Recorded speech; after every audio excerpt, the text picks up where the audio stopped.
Hey guys, Vito Flinker Joe here, otherwise known as VLJ for short, and I'm bringing you another duel video.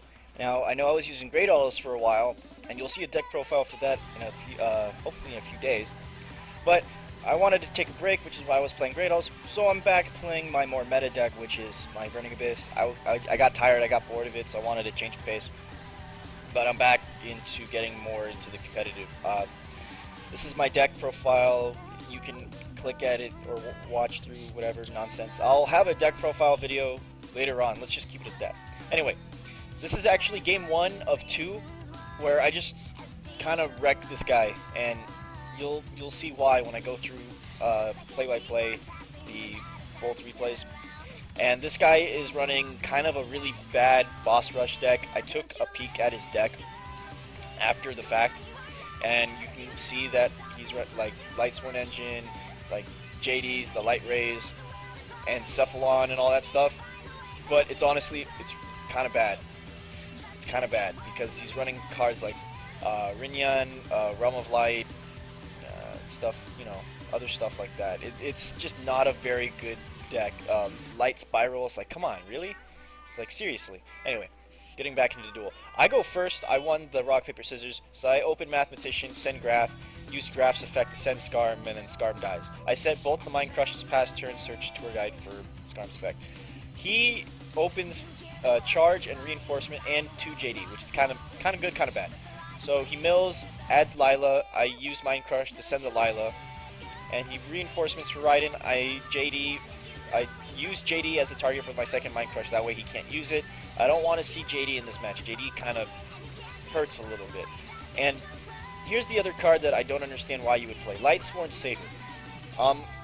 At the Lightsworn's first incarnation into the game, yeah, I can see how it may have been good, but it's honestly not a very good card. It's really bad in Lightsworns, especially now. Especially since they have Raiden, Minerva, Michael. The deck is more consistent without it. It's an awful card. Now, for those that play Lightsworns, feel free to correct me. Feel free to tell me your opinions in the comments section. Was this card once good at a given time? I don't know. Lightsworns are a really fun gimmick. I've played them at one time, but I never saw a need to play this card. Anyway, he attacks my Mathematician. I get the draw. It's Sir. Not a bad draw at all. Raiden mills 2 at the end of his turn. I normal summon Tour Guide, go into Graph, and go into Dante for Overlay, which is pretty much the basic play when you have a Burning Abyss deck. Dante, you detach Graph to mill 3 so that you can get the effect. Now, the mill wasn't bad. It was Rubik, Mathematician, and Valor. Valor's my BLS fodder, so that's really all it's there for. However, it's good in the main for other threats that may or may not pop up throughout the game, so it's actually a good card. So I go into Skarm, and then I think, if memory serves, I special summon Sir to go into a specialist second Dante. Shuffle, yeah, I go into a second Dante. I mill 1 for Skarm and Dante's effect. That way I can ensure the effect for Skarm, and I didn't want to mill out too many cards in my deck just yet, only because I didn't want to dilute my resources too quickly, especially against this, which at the time I very much knew was a boss rush deck, but I didn't know which direction he was going to take it. So he plays Realm of Light, and I'm thinking to myself, wow, what is this nub doing with that card? So I mill 3 for this Dante, get Sir's effect to special summon Rubik, because I'm synchroing for Virgil, so that way, and I did this to be a little bit more of a dick, because, well, I didn't really think this guy deserved any real mercy because he was playing really poorly. I used Virgil's effect to send this back to the deck, and then used Farfa's effect for it being discarded to banish this. That way he can take 3 25s to the face.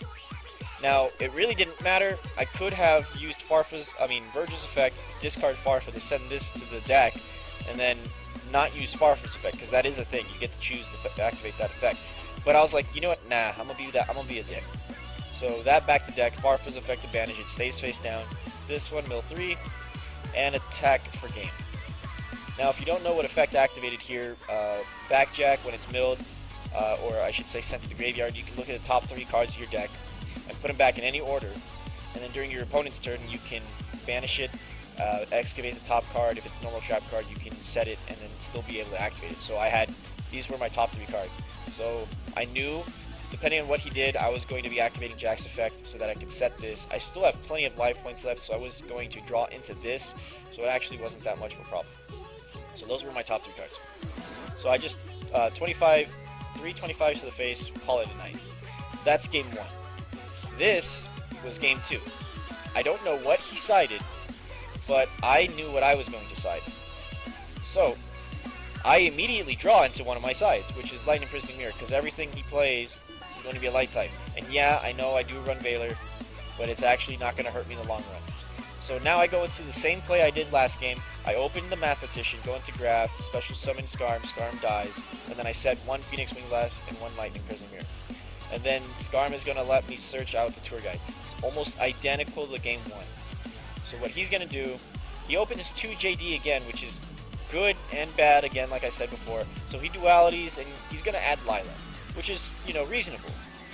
So he activates Lila, targeting my Phoenix Wing Blast. I kind of wanted to save it for later, so that's why I Veilered. And I wanted to get BLS fodder immediately.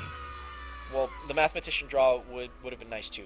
And I drew into a second Light Imprisoning Mirror, which was kind of bad, but at the same time, because it was Lila on the board, granted it would have been dead this turn, because I go into another Dante, as you can clearly see. It wasn't much of a problem, because I could have just set another one for bait in hopes that he targets one, I can activate the other. I mill 3, I milled a Skarm and a second Grab, I believe. Yeah.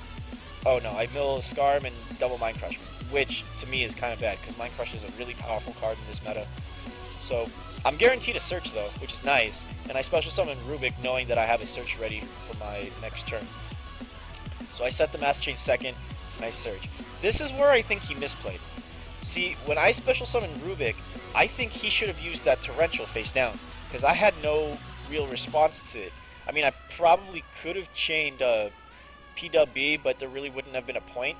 And all I would have had was the one card to add from from grave to hand, because the only other card attached to this is Tour Guide. So I think he should have used the Tour Guide at that turn.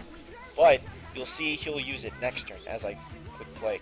And another card I don't see why you would play is Genis. Genis probably was good at the time, but it really isn't anymore. Kind of a waste of space. So this is where he activates Torrential, and this is where I think he misplayed the game. I don't think that it could have gone in his favor, considering this is his graveyard. He would have only had 2 targets for JD, but I think he could have stalled at least 2 turns maybe, if he played Torrential last turn. Because I still had all these face down. I wouldn't have been able to activate any of their effects in hand, and I had limited resources to activate in grave. But now, because I had this, Livic activates its effect, I special summon Sir, take the damage, and go into Dark Law, special summon Dante with Sir's effect, and then I'm able to do much more damage.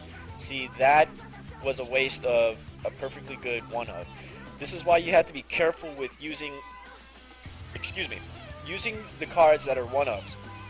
In another video you'll see later on, if not this week, then sometime next week, I opened 2 one-ofs, which will be Skill Drain and my Crush card.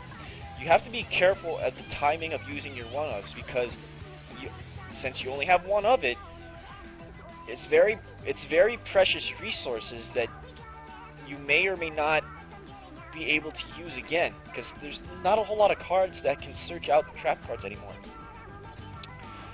You gotta time it right so that it does the most amount of devastation against your opponent.